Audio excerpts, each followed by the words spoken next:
네, 오랜만에 온라인 수업으로 여러분들을 만나게 됐네요. 자, 지금까지 학교에서 이제 동양 사상에 대해서도 배웠고 서양 사상에 대해서도 배웠습니다. 그래서 굉장히 많은 사상가들에 대해서 배웠는데 이제부터는 사회 사상에 대해서 배울 예정입니다. 자, 사회 사상이라는 거는 여러분들 예를 들어서 민주주의 또는 사회주의, 공산주의, 또 자유주의 또는 공화주의 이런 여러 가지 사회에 대한 생각이라든가 또는 정치 원리들을 다 포함하는 얘기입니다. 자, 그러면 윤리와 사상에서 사회 사상을 왜 배우느냐? 일단 우리 인간들은요, 혼자서 모든 자신의 삶을 영위하는 사람은 없습니다. 이 인간이란 존재는 다른 어떤 인간들과 관계를 맺으면서 서로 이익을 주기도 하고 받기도 하고 그렇게 살아가죠. 이런 식으로. 자, 그래서 이렇게 다 집합을 만들어 가게 되는데 이 집합 안에 어떤 원리나 또는 행위 규칙들을 가지게 되면 우리는 그것을 사회라고 부릅니다. 자, 그런데 여러분, 이 사회를 구성하고 있는 사람들이 각각 다 모두가 선한 사람이면 그 사회가 선해질 가능성이 높겠죠. 자, 반면에 사회를 구성하고 있는 사람들, 개개별로 사람들이 다 악한 사람들이라면 그 사회가 악한 사회가 될 가능성이 높겠죠. 자, 그런 것처럼 우리가 어떤 삶을 살아갈 것인가에 대해서는 사회를 생각해야 됩니다. 그리고 우리가 이 사회가 어떤 모습이 있느냐에 따라서 또 이 사회 속에 살아가는 인간의 모습이 또 달라지기도 해요. 예를 들어서 우리가 지금 북한에 있는 사람들의 모습과 자본주의 시장 경제 체제에 있는 대한민국의 사람들의 모습도 생활 모습이 다르죠. 그런 것처럼 우리는 사회에 영향을 주기도 하고 또 사회로부터 영향을 받기도 하는 존재입니다. 자, 그렇기 때문에 우리는 사회 사상에 대해서 알아야 한다가 이번 대단어 4의 핵심 내용이라고 할 수 있겠습니다. 자, 그래서 여러분들 학습지 보면 사회 사상의 의미와 필요성에 대해서 선생님이 간략하게 적어놨는데 여러분들이 한번 읽어보면 될 것 같고요. 바로 이상사회론에 대해서 얘기를 하겠습니다. 자, 이상사회라는 얘기는요, 우리가 궁극적으로 달성하고 싶다라고 생각하는 그런 사회에 대한 모습을 얘기를 하겠죠. 자, 동양에서도 그 이상사회의 모습이 있었고 서양에서도 이상사회의 모습이 여러 가지가 있었습니다. 자, 동양에 대해서는 우리가 이렇게 배워본 적이 있어요. 동양의 이상사회. 자, 배웠던 내용이기 때문에 간략하게 하고 넘어가겠습니다. 자, 제일 먼저 나오는 게 공자의 대동사회입니다. 대화가 아니라 대동사회. 자, 여기 선생님이 공자라고 썼긴 하지만 유교에서는 이 대동사회 자체를 우리가 달성해야 할 이상사회로 보고 있습니다. 자, 공자의 이상사회는 우리가 1학기 때 배울 때 어떻게 배웠나요? 그렇죠. 우리가 성인, 자신의 선한 본성, 인을 완전히 회복한 사람이 또는 군자, 회복하려고 노력하는 사람이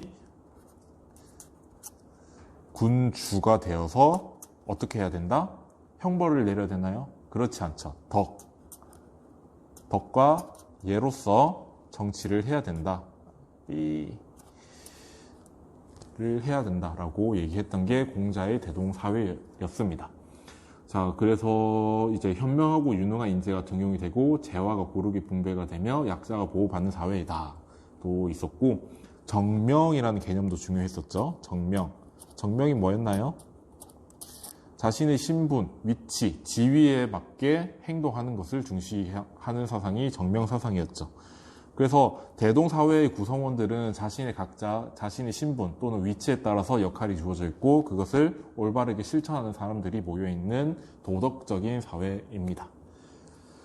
자, 두 번째, 노자의 소국과민.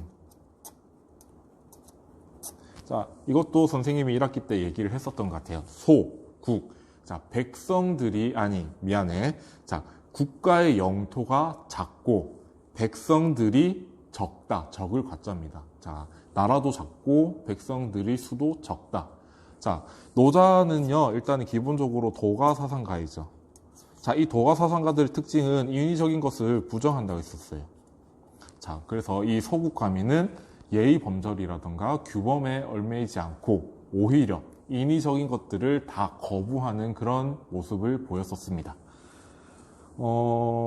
그래서 분별적 지식과 욕심이 없는 백성들이 무위 자연의 삶을 살아가는 사회가 소국과민의 사회이다 라고 얘기하고 있습니다. 자, 영토가 작은데 얼마나 작냐면 옆 동네, 옆 마을에 또는 옆 국가에 있는 강아지나 닭이 우는 소리가 들려도 한 번도 왕래하지 않고 그런 사회를 소국가민이라고 얘기를 했었습니다. 자, 노자는 이렇게 소국가민을 얘기했다. 자, 서양의 이상사회 하면 여러분들 2학기 중간고사 때 배웠던 사상가가 떠오를 거예요.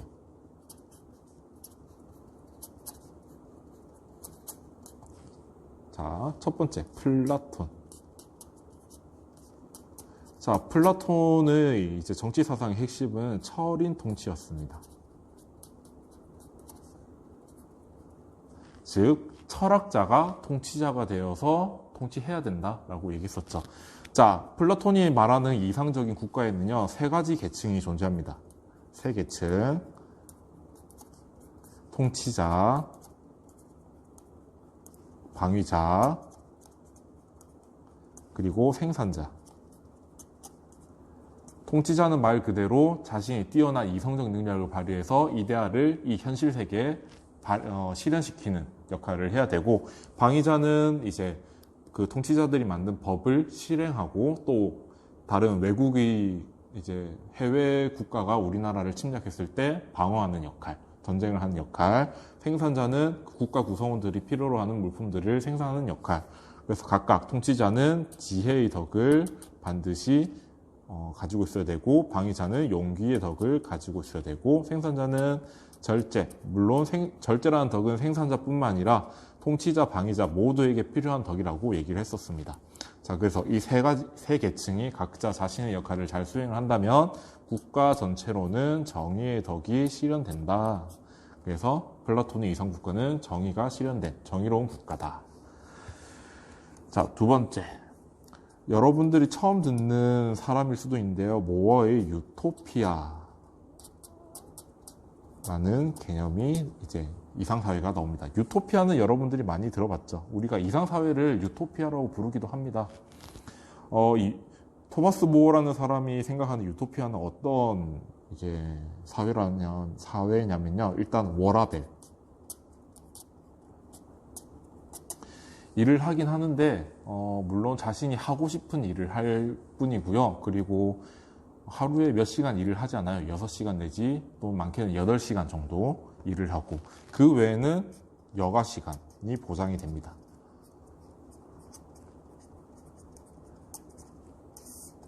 그런 사회입니다. 자, 그리고 사유재산이라는 게 존재하지 않아요. 자, 사유재산이라는 게 존재하지 않기 때문에 자신이 그냥 능력만큼만 일하고 필요에 따라서 어떻게든 자신의 욕구를 충족시킬 수 있는 분배를 받을 수 있겠죠. 심지어 이 토마스 모어가 생각하는 유토피아에서는요, 자기 집이 없어요. 그래서 일정 기간 동안 머무르다가 이제 나중에 바꿀 때는 사람들 모여서 제비뽑기로 집을 돌려가면서 쓴다라는 얘기를 하고 있습니다.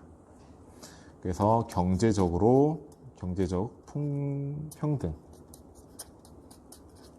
그리고 풍요롭다.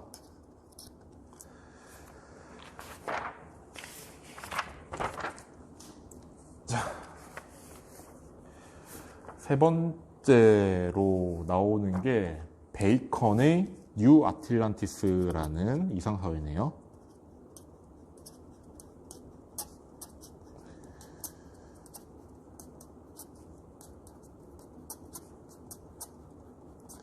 자, 일단 우리 베이컨이라는 사상가에 대해서는 배운 적이 있어요. 언제? 서양 근대에 할 때 이 베이컨이라는 사람은요, 일단 기본적으로는 자연과학적 지식을 굉장히 중시했었습니다.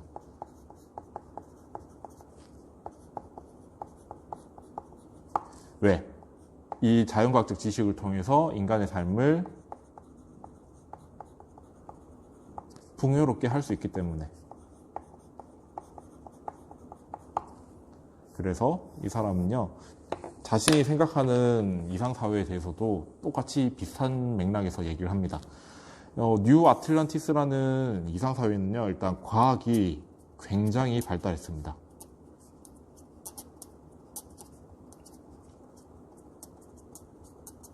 그래서 어느 정도로 발달했냐면, 내가 비가 와야겠다라고 생각이 들면 그냥 버튼 하나로 비가 내릴 수 있게 하고, 또는 이제 햇볕이 쨍쨍한 날이 필요하다라고 생각이 들면 버튼 하나로 햇볕이 쨍쨍한 날씨를 만들 수 있습니다. 인간의 힘으로써.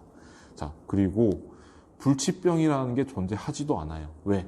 모든 병을 다 해결할 수 있는 약이 개발이 되어 있기 때문에.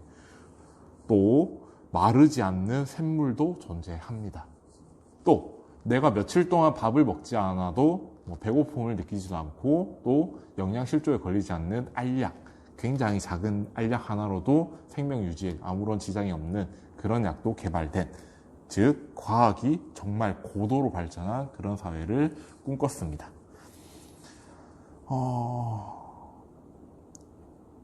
그래서 사실 이거 말고는 쓸 게 없네요. 베이컨의 뉴 아틀란티스는. 자세한 내용은 여러분들 선생님이 학습지 넣어놨던 내용만으로도 좀 부족하긴 한데, 사실 이것만 봐도 얼마나 과학이 발전했는지는 알 수 있을 것 같아요. 자, 네 번째, 마르크스. 자, 우리가 공산주의에 대해서는 굉장히 많은 거부감을 가지고 있습니다. 자, 그런데 마르크스의 공산주의 자체를 보면요, 그렇게 나쁜 얘기를 담고 있지는 않아요. 일단 왜 그런지를 잠깐 설명을 할게요. 마르크스는요, 굉장히 선생님이 지금 사회주의나 공산주의를 옹호하는 건 아닙니다. 그냥 마르크스의 공산주의가 어떤 내용을 담고 있는지만 설명을 할게요. 자, 마르크스가 생각하기에 인간은 원래 노동이라는 활동을 하면서 자기 자신을 만들어 갈 수 있습니다. 자, 그만큼 노동이라는 행위는 신성한 행위입니다. 굉장히 가치이로운 행위이죠. 자, 그런데 산업이 발달하고 자본주의 사회가 발달하면서 어떤 일이 생기게 됐냐? 자본이 많은 사람들은 자신은 절대로 일하지 않고 일정 정도의 월급을 주면서 굉장히 다른 사람들에게 일정 정도의 월급을 주면서 그 사람들을 도구로 취급하는 문제가 생기게 됩니다. 자, 그래서 이 개념에서 자본을 소유하고 있는 부르주아라는 계층과 또 자본을 소유하지 않고 부르주아가 주는 월급에 의해서 생산을 하게만 되는 그런 계층이 나타나는데, 그 계층을 프롤레타리아라고 부릅니다. 자, 그래서 자본주의 사회에서는요, 이 프롤레타리아들이 소외 현상을 겪게 됩니다. 지금도 사실 자본주의 사회에서 소외 현상을 겪고 있는 사람들이 굉장히 많죠. 자신의 노동에 대해서 기쁨을 느끼지 못하고 오직 그냥 자신의 생명 유지를 위해서 일만 할 뿐인 굉장히 쳇바퀴 도는 그런 삶을 사는 사람들이 많죠. 그런 사람들을 마르크스는 이제 프롤레타리아라고 부르기 시작합니다. 자, 그런데 이런 사회가 여러분들이 봐도 좋지만은 않잖아요. 이렇게 인간 소외 현상 또는 노동으로부터 소외된 현상이 발생하는데, 그럼 이 소외된 현상을 어떻게 해결할 것인가? 혁명을 해야 된다. 가만히 내버려둬서는 이 소외된 현상이 굉장히 심화될 것이기 때문에 혁명을 통해서 최종적으로는 사유재산이 존재하지 않고, 또 당연히 계층도 존재하지 않고, 결국에는 국가 자체도 존재하지 않는 그런 사회를 이상적인 모습으로 얘기를 합니다. 자, 우리가 국가가 존재하지 않으면 굉장히 혼란스러운 이제 사회가 될 것이라고 생각을 하잖아요. 그런데 마르크스는요, 인간에 대해서 굉장히 긍정적으로 생각을 했던 것 같아요. 자, 사람을 얽매이고 있던 사유재산과 계층 그리고 국가라는 존재가 없어지게 되면 모든 인류들은 동포애를 느끼면서 평화롭게 살아갈 것이다 라고 생각하게 됩니다. 자, 이게 마르크스의 공산주의입니다. 자, 그런데 마르크스가 사후 이제 죽은 이후에 마르크스의 사상을 계승하고 또 적용하려고 했던 국가들에서 좀 잘못 적용하고 했던 모습들을 우리가 역사적으로 많이 봤잖아요.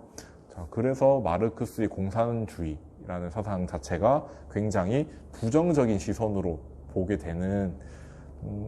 되지 않았나라는 생각이 듭니다. 자, 선생님은요, 국가가 존재하지 않아야 된다라는 점에서는 좀 부정적인 생각이지만 모든 인류가 동포애를 느끼면서 평화롭게 살아간다라고 생각했던 그 점에 대해서는 굉장히 우리가 배울 점이 있지 않나라는 생각을 듭니다. 자, 지금까지 말했던 거는 선생님이 옹호하는 게 아니라 그런 가치도 있다라고 얘기를 하고 싶었던 거라는 거 다시 한번 강조합니다.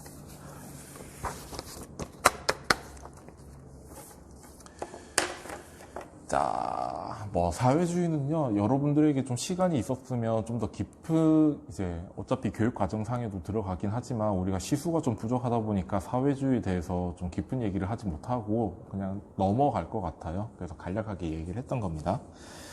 자, 지금 할 사상가는 여러분들 반드시 알고 있어야 한다 라고 얘기할게요.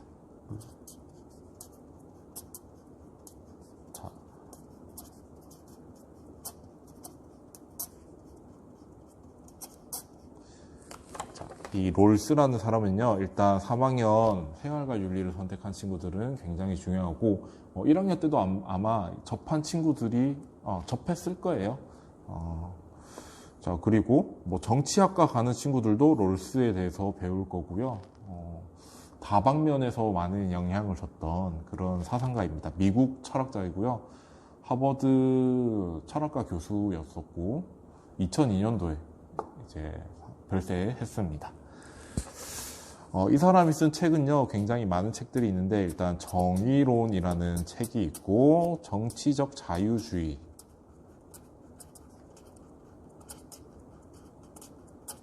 라는 책도 있고 또 만민법이라는 책도 썼습니다. 그 외에도 다른 책도 썼는데 우리 윤리 교과에서는 가장 중요한 책을 이렇게 세 가지로 꼽고 있습니다. 자, 그러면 롤스가 말하는 질서 정연 사회, 롤스의 이상 사회는 어떤 모습이냐? 약간 배경을 먼저 얘기할게요. 자, 여러분들 사회생활을 하다 보면 우리가 생산을 하게 되잖아요. 자, 이 생산을 하게 되는데 생산을 하게 되면 당연히 분배에 대한 문제도 생각하게 됩니다.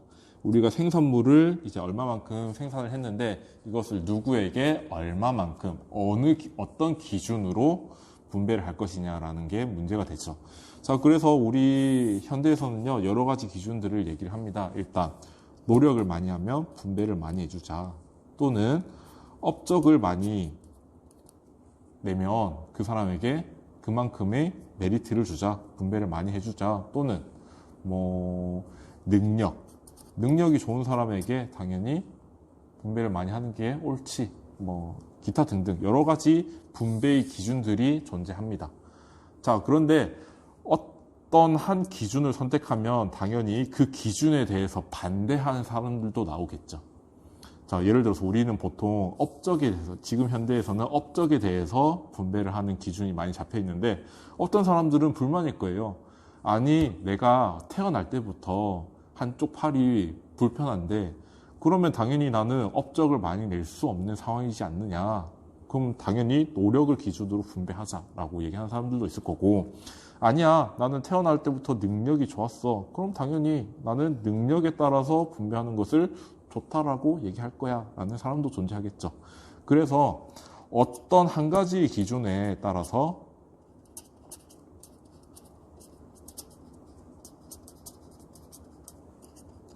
분배하는 것은 쉽지 않습니다. 그리고 어느 한 기준에 따라서 분배하려고 하면 그에 반대하는 사람들도 생겨날 것이고 사회 갈등이 발생할 수도 있습니다.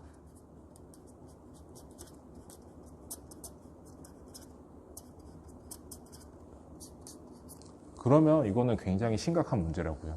사회가 혼란스러우면 그 사회를 이루면서 살아가고 있는 사람들은 굉장히 불편하고 힘든 삶을 살아가겠죠.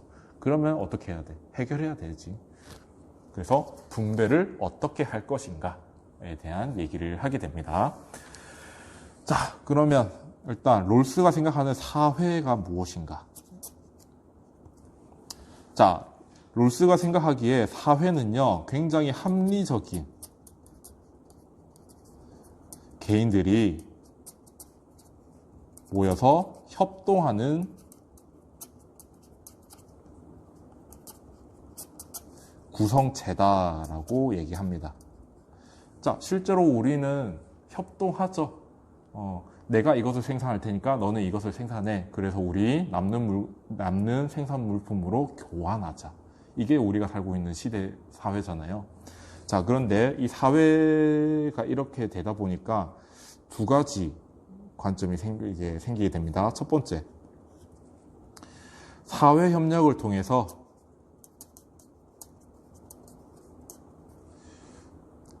더 나은 삶을 살게 된다.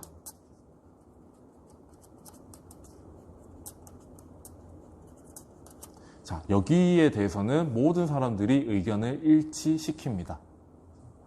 자, 선생님, 저는 협력하는 것보다 혼자서 모든 것을 생산하고 모든 것을 처리하는 게 더 합리적인 것 같아요. 실제로 해보면 그렇진 않을걸요. 여러분들 사는데 굉장히 다양한 물품들이 필요한데 그 모든 것을 여러분들이 스스로 만들어내기 어렵습니다. 자, 반대로 사회 협력을 통해서 생산물이 나오는데 당연히 앞에서 말했듯이 분배의 문제가 생기죠. 자, 이 점에 대해서는 갈등이 발생하더라.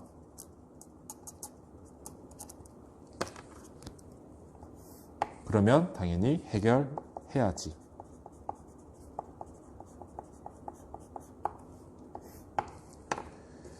자, 그리고 잠깐 넘어가기 전에 사회가 어떻게 구성되어 있느냐에 따라서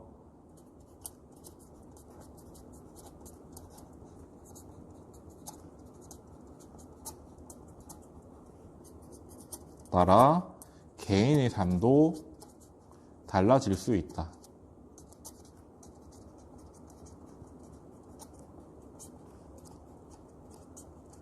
자, 가령 어떤 국가가 있는데 그 국가에서는 굉장히 경제적으로 부유한 집안만 교육을 받을 수 있게 된다라고 생각을 해봅시다. 자, 그러면 어떤 아이는 굉장히 뛰어난 능력을 가지고 태어났긴 했는데 집안이 부유하지 못했어. 자, 그래서 교육을 받지 못한다? 그러면 그 아이는 태어날 때부터 굉장한 능력을 가지고 태어났음에도 불구하고 교육을 받지 못해서 그 재능을 발현하지 못한다. 라는 문제가 발생할 수도 있죠. 또 그런 문제가 발생하게 되면 그 어린아이는 자신이 하고자 하는 직업 또는 자신이 되고자 하는 직업이라든가 지위에 올라갈 수도 없게 되겠죠. 자, 그래서 사회가 어떻게 구성되어 있느냐에 따라서 개인의 삶도 달라질 수 있다라고 판단을 내립니다. 자, 우리가 아까 분배를 하는 데는 여러 가지 기준이 있을 수 있다라고 있다라고 얘기를 했잖아요. 자, 그런데 한 가지 기준으로 분배를 하자고 얘기를 하게 되면 어떤 사람들은 반대를 할 거니까 롤스는 그러면 어떤 기준을 만들어서 한 가지 기준을 만들어서 분배를 할 것이 아니라 어떤 절차를 만들어서 그 절차에 따라서 나오는 분배의 몫이 공정한 것으로 보자라고 생각하면 어떨까라는 생각을 하게 됩니다. 자, 그게 절차적 정의라는 얘기인데요. 절차적 정의에도 여러 가지 절차적 정의가 있습니다. 완전 또는 불완전, 순수 절차, 이런 정의들이 있는데 롤스가 생각하는 것은 이 순수 절차적 정의입니다. 선생님이 지금 많은 내용들을 뛰어넘고 있어요. 자, 이 순수 절차적 정의가 뭐냐? 모두가 동의할 수 있는, 모두가 공정하다고 생각하는 절차에 따르면 그 결과가 어떻든 상관없이 공정한 것으로 간주하자.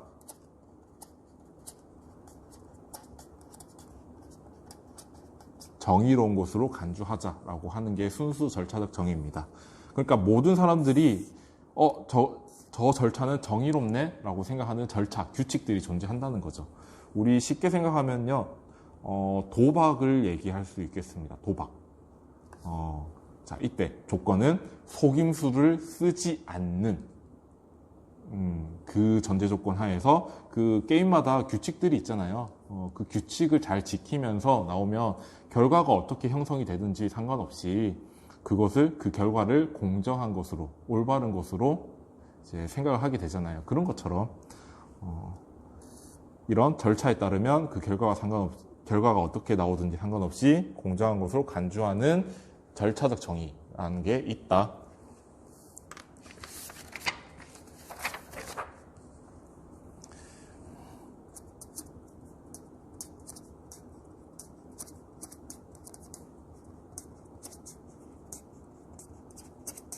그래서 한 가지 단일한, 똑같은 말이네요. 한 가지 단일한 분배의 원칙을 정할 건데, 이것을 만들어야 돼. 왜? 아까 어떤 한 기준에 따라서 분배를 하면 문제가 생기니까 원칙, 규칙을 만들자고. 근데 그 규칙을 어떻게 만들자? 모두가 공정하다고 생각하는 절차에 따라서 만들어 보자. 자, 그런데 모두가 공정하다고 생각하기 위해서는 어떤 상황이 있을 수가 있을까요? 제비뽑기를 하면 모든 사람들이 공정하다고 생각할까요? 아니면 가위바위보를 하면 공정하다고 생각할까요?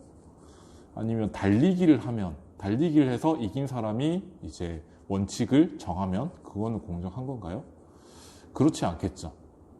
자, 모든 사람들이 동의를 할 수 있다라고 하면 그 분배의 원칙을 적용받는 모든 사람들이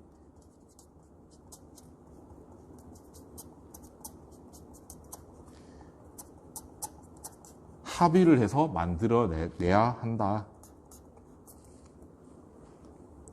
자, 모든 사람들이 합의해야만 불만이 없겠죠. 모든 사람들이 자신의 입장을 얘기할 수 있고 자신의 생각을 얘기할 수 있는 그런 합의를 해야 된다. 그 합의를 통해서 분배의 원칙을 만들 거야.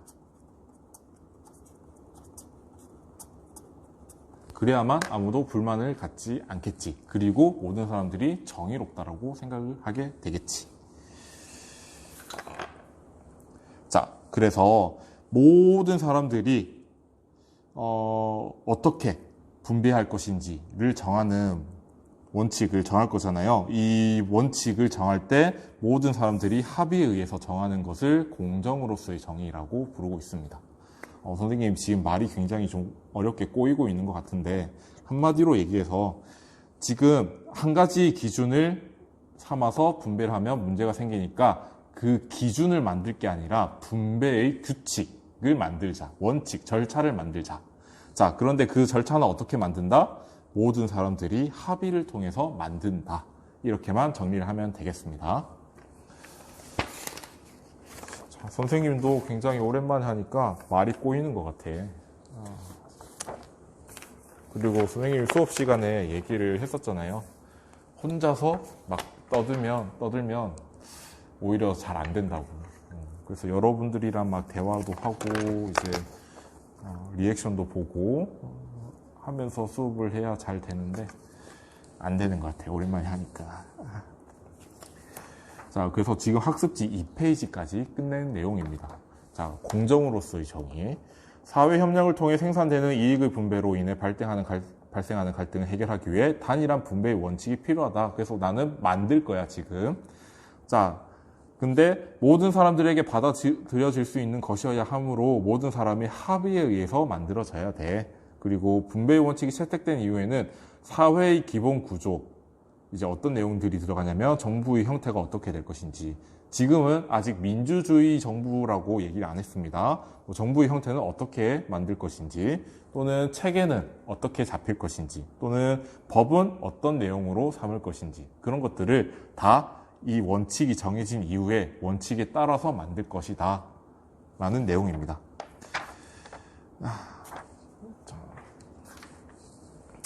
3페이지 4번이죠. 자, 정의의 원칙.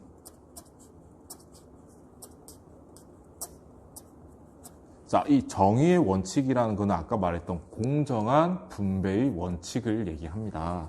자, 그런데 이 정의의 원칙 합의 과정이 여러분들 문제로 많이 나와요. 자, 첫 번째 개념은요, 원초적 입장이라는 개념입니다. 또는 원초적 상황이라고 부르기도 해요. 자, 이게 뭐냐면 우리가 합의를 할 거라고 했잖아요. 자, 그런데 이 합의를 할 수 있는 상황이 만들어져야 돼. 자, 그래서 모든 사람들이, 합의를 하는 모든 사람들이 평등해야지.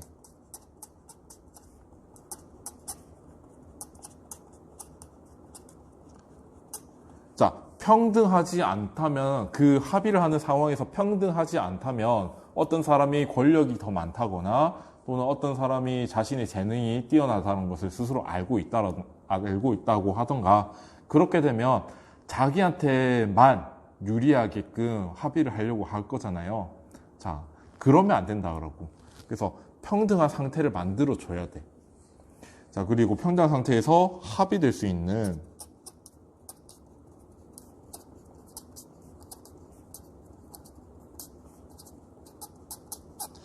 최초의 상황이자 현실적으로 있는 것이 아니라 가상적 상황입니다. 우리가 머릿속으로만 그려보는 상황입니다. 자, 왜 여기서 최초의 상황이라고 얘기를 하냐면요, 아까 사회의 기본 구조에 적용되어야 할 정의의 원칙이라고 얘기했잖아요. 그래서 합의를 해서 원칙이 만들어지면 이 원칙에 따라서 사회가 만들어져야 돼. 그러면 이 정의의 원칙을 만드는 이 상황 자체는 온 인류의 최초, 단 처음에 만들어지는 합의라고 생각을 해보자라는 겁니다. 그래서 최초의 상황이라고 가정을 하자입니다. 어렵다. 자, 여기에는 이 원초적 입장에는 여러 가지 장치, 가정들이 있습니다. 일단, 무지의 배일이 존재한다.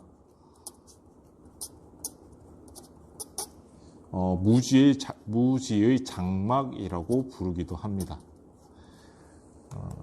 얘가 뭐냐면요, 우리가 뭔가 머리 위에 천을 뒤집었으면 앞이 안 보이잖아요. 그런 것처럼 나의 정보에 대해서 또 다른 사람의 정보에 대해서 가려주는 이 장막을 뒤집어 쓴다라고 가정을 하는 겁니다. 자, 그래서 이 무지의 배일은요,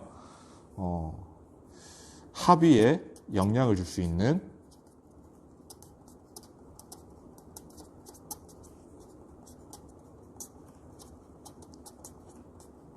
정보들을 차단합니다. 자, 합의에 영향을 줄 수 있는 정보들이 어떤 것들이 있을까? 일단 자기가 어떤 재능을 가지고 있는지, 또는 자기의 가치관은 무엇인지, 또는 자기가 어느 세대의 위치에 있는지, 또는 자기가 사회적 지위가 어느 정도로 높은지 낮은지, 그런 것들은 합의 과정에 영향을 끼칠 수밖에 없죠. 그런 정보들을 차단하는 게 이 무지의 베일의 역할입니다.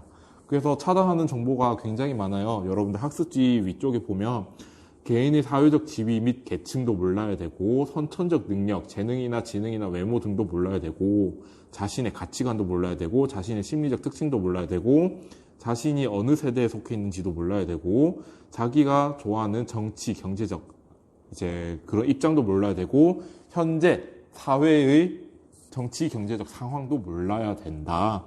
그리고 이 합의를 하려고 하는 다른 사람들, 합의 당사자들의 정보도 몰라야 된다라고 얘기하고 있습니다. 그런 정보들을 다 차단하는 게 무지의 베일입니다.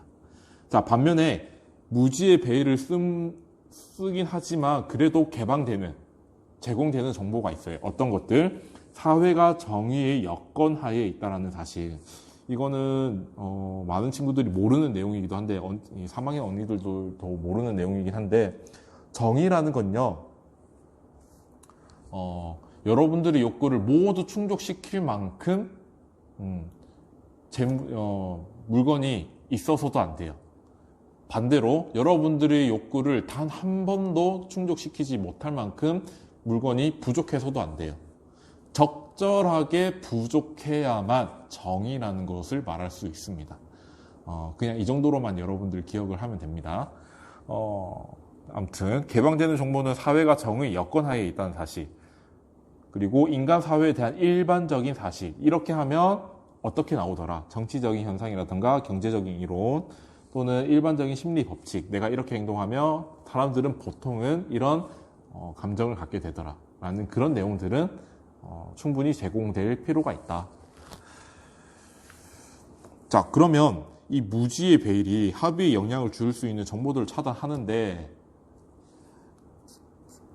이 과정을 얘기하는 이유가 뭘까? 합의 절차를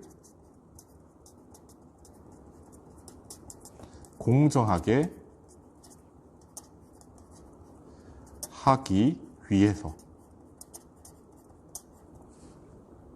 라고 얘기할 수 있습니다. 왜? 아까 순수 절차적 정의의 입장이 있다고 얘기했잖아요.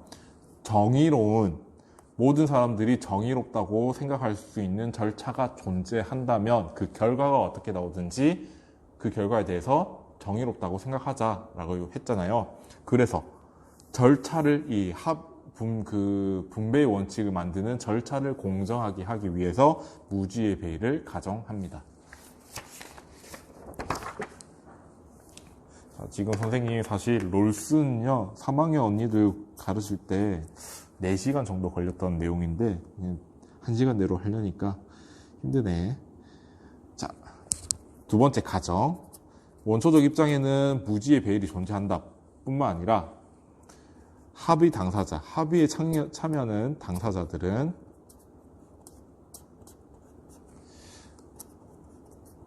자신의 이익을 최대화 시키는데 관심 있는 합리적인 사람이다.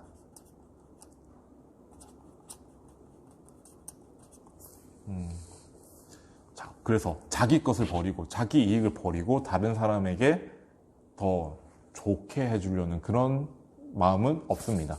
오직 자신의 이익의 최대화에 가장 초점이 있습니다. 그리고 플러스 타인에게 무관심하다.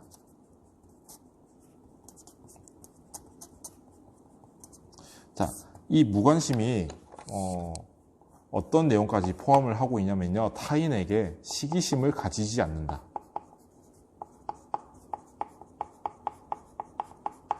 이런 내용도 다 포함을 하고 있습니다. 왜? 내가 시기심을 가지고 다른 사람에게 나쁜 영향을 끼치게 되면 그 사람은 나한테 복수하려고 하겠죠. 자, 그러면 정말 합리적인 사람이라면요, 이 시기심을 가지지 않아야만 자신한테 최대의 이익이 된다라고 생각을 할 수 있게 됩니다.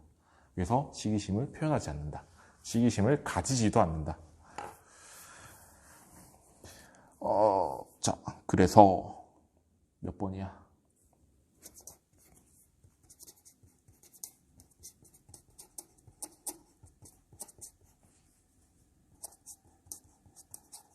자, 그래서 무지의 배일에 의해서 사람들은 합의를 할 겁니다.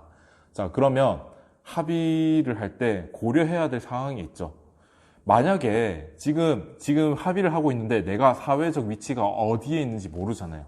자, 그런데 이 무지의 배일이 합의가 끝나고 무지의 배일을 벗게 되는 순간 내가 그 사회의 가장 빈곤층일 수도 있잖아. 그래서 합의 당사자들은 이것까지 다 고려를 하게 됩니다. 만약에 내가 이 합의를 했는데 내가 이 합의를 통해서 가장 불리하게 영향을 받게 되면 어떻게 하지? 를 생각하게 되죠. 자, 그래서 합의 당사자들은 그런 것까지 다 고려를 하는 심리적인 원리가 존재합니다. 그래서 이 최소극대의 원리를 얘기하는데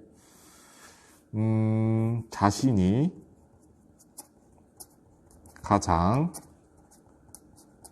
불리한 처지에 있음을 가정한다. 자, 그래서 이것을 가정한 이후에 합의에 참여하게 되어서 원칙을 도출합니다.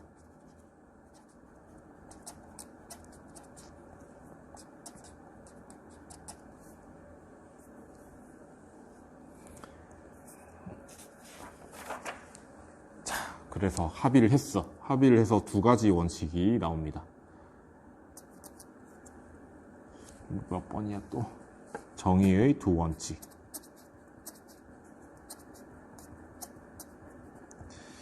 자, 첫 번째, 제1원칙. 자, 이 제1원칙은요, 어떻게 부르냐면요, 평등한 자유의 원칙이라고 부릅니다. 자, 이렇게 얘기할게요. 모든 사람들은 자유를 평등하게 보장받아야 한다라고 하는 내용입니다. 그래서 자유라는 것이 어떤 사람은 많이 가지고 어떤 사람은 적게 가져서는 안 된다는 얘기가 되겠죠.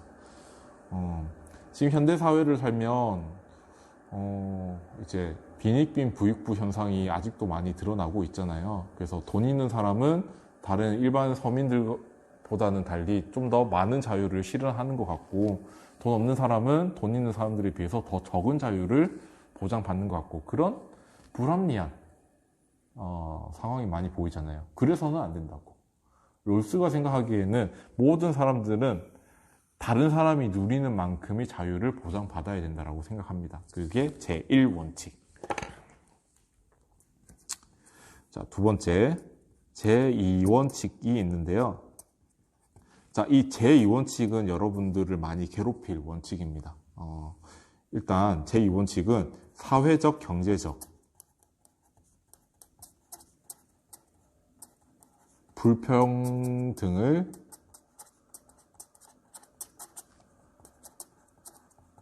허용하는 조건에 대한 얘기입니다. 자, 이 말은 무엇일까? 롤스는 기본적으로 사회적, 경제적 불평등을 허용하고 있다라는 얘기가 되겠죠. 자, 그런데 조건이 붙어요. 항상 불평등을 허용할 수 있는 것은 아니다라는 얘기가 되겠죠. 그 조건이 뭐냐? 첫 번째가 차등의 원칙이다.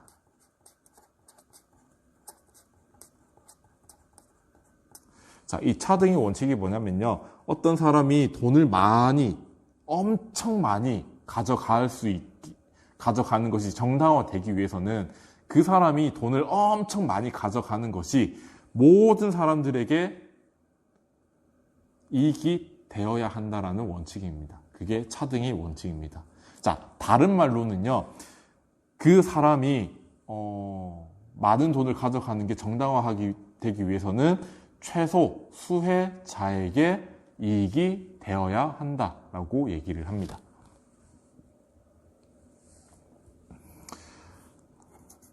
자, 두 번째는 공정한 기회균등의 원칙이다. 자, 이 공정한 기회균등의 원칙이 뭐냐면요. 우리가 어떤 직책이나 지위를 갖게 되면 그것으로 인해서 불평등이 발생할 수도 있죠. 예를 들어서 좀 더 좋은 직업을 갖게 되면 돈을 많이 벌게 된다든가 그런 것이 있잖아요. 그래서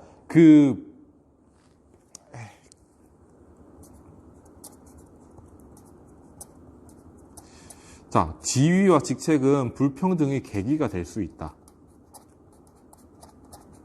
자, 우리가 의사가 돈을 많이 버니까, 자, 의사가 되면은, 돈을 많이 번다는 것은 다른 사람들과 불평등하다라는 얘기가 되잖아요. 경제적으로 불평등.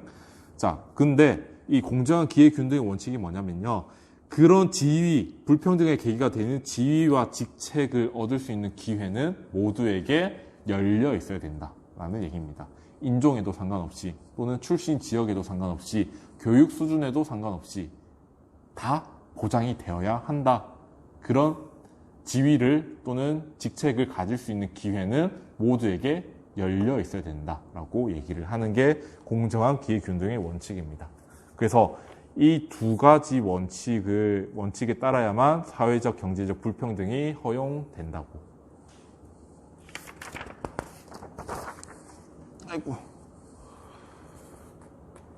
자, 한 페이지만 더 쓸게요. 우리 학습지 잠깐 읽어볼까요? 선생님이 5페이지래. 3페이지 중간에 여기 1원칙, 2원칙 있죠. 그 밑에 박스에 선생님이 넣어놨는데 한번 읽어볼게요. 원초적 입장에서 사람들은 다음과 같은 두 개의 상이한 원칙을 채택할 것이다.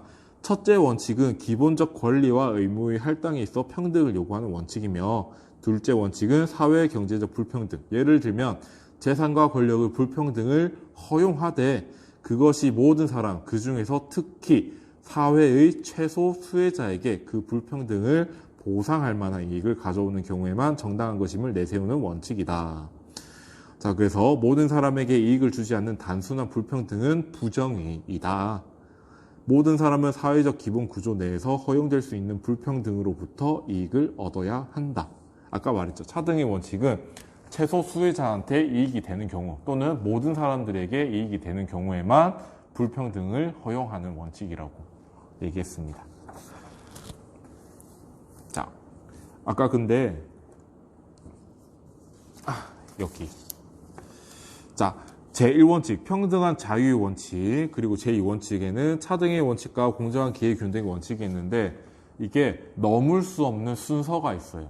절대로 뒤바뀔 수 없는 순서가 있어요.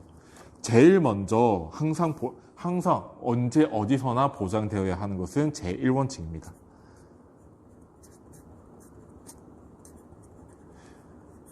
자, 그래서 제1원칙은 항상 제2원칙에 우선한다 라고 표현을 합니다. 자, 그리고 차등의 원칙이 있죠. 그리고 공정한 기회균등의 원칙.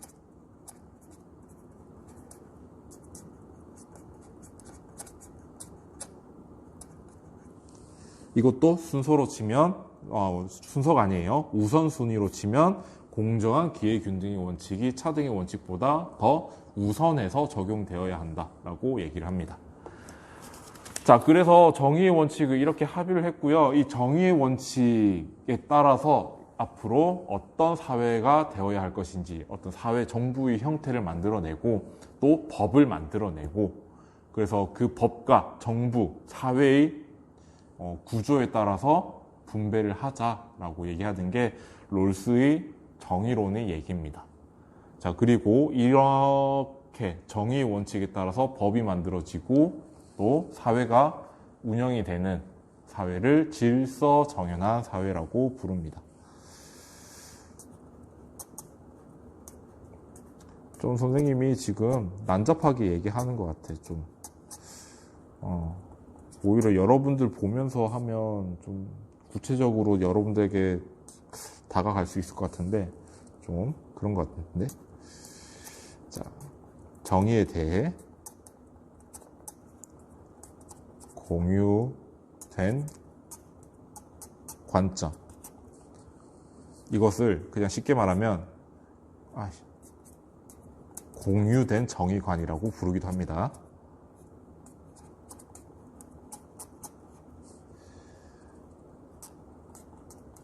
가지고 이를 실현하고자 하는 시민들로 구성된 민주적 공동체다.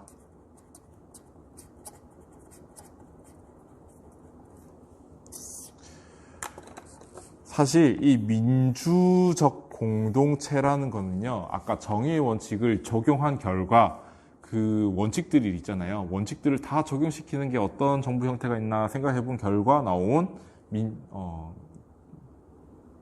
뭐라 해야 될까? 정부의 형태라고 해야 될까요? 그런 겁니다. 민주주의적인 정부 형태가 그 정의의 원칙을 만족시킨다라는 얘기죠. 그리고 질서 정연한 사회는 정의의 원칙에 의하여 사회의 기본 구조, 법, 정책 등이 만들어지고 실행되는 그런 사회다라고 얘기하고 있습니다. 자, 선생님이 좀 많이 어렵게 설명을 한 것 같은데 혹시나 이해가 안 되는 부분이 있으면 그 질문 게시판에 올려주면 선생님이 최대한 다시 여러분들이 이해할 수 있도록 답변을 달도록 할 테니까 많이 질문을 올려주세요. 선생님이 바쁘긴 하지만 질문 답변에 대해서는 그래도 좀 나름 충실하게 답변을 다는 편이잖아요. 최대한 여러분들이 이해할 수 있도록 노력해보도록 하겠습니다. 아무튼 이렇게 이상사회의 동양과 서양에 대해서, 서양의 이상사회론에 대해서 얘기를 했는데 현대에서는 방금 얘기했던 롤스의 질서 정연한 사회가 굉장히 중요성을 가지고 있습니다. 그리고 점차적으로 롤스가 생각하는 그런 방향 쪽으로 흘러가려고 노력을 많이 하고 있거든요. 정치자들이. 아무튼 여러분들이 앞으로 미래 이제 정치, 사회를 이끌어갈 주역으로서 이 롤스의 질서 정연한 사회에 대해서는 꼭 알아야 된다라고 생각이 듭니다. 자, 아무튼 긴 시간 수업 듣느라 고생이 많았고요. 다음 시간에 보도록 합시다. 안녕.